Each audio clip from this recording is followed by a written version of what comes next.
Rais wa Ukraine Volodymyr Zelensky ameeleza kuwa baadhi ya washirika wa nchi yake wamemtaka kupunguza mashambulizi dhidi ya miundombinu ya nishati ya Russia.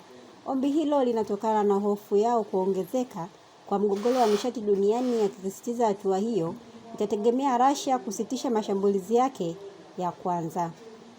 Zelensky alitoa kauli hiyo kupitia ujumbe wa sauti aliotuma kwa waandishi wa habari. Alieleza Ukraine inalazimika kujibu mashambulizi kwa kufanya kile dhidi ya Russia. Kauli hiyo inaonyesha msimamo wa kujihamua Kiev katika vita vinavyoendelea. Haijafahamika wazi ni nchi zipi hasa zimetoa ushauri huo kwa Ukraine. Hata hivyo, nchi kama China na India zinatajwa kuwa wanategemea mafuta ya Russia kwa kiasi kikubwa. Aidha, Umoja wa Ulaya bado unategemea gesi ya Russia kwa kiwango kikubwa. Kauli za Zelensky zinakuja baada ya mashambulizi kadhaa ya Ukraine dhidi ya sekta ya nishati ya Russia, huku mashambulizi hayo yalilenga maeneo muhimu yakiwemo vituo vya mafuta na bandari. Miongoni mwa maeneo hayo ni kituo cha usafirishaji wa mafuta cha UST Ruga kilichoko karibu na St. Peters. Wakati huo, katika ujumbe wake, Zelensky amesema amepokea maombi ya kupunguza mashambulizi hayo. Wakati huo, washirika wamekuwa wakiuliza namna ya kupunguza athari ya sekta ya nishati ya Russia.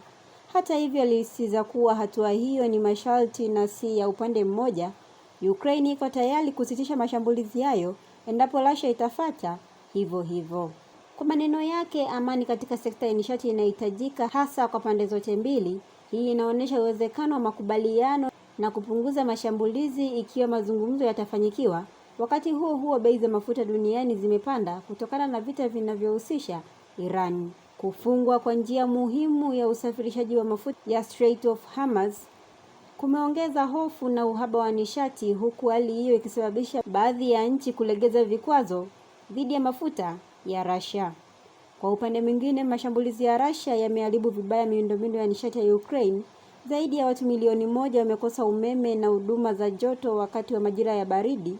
Hali hii ikiendelea huongeza shinikizo kwa Ukraine katika vita vinavyoendelea. Endelea kufuatilia Mwananchi Digital kupata taarifa mbalimbali.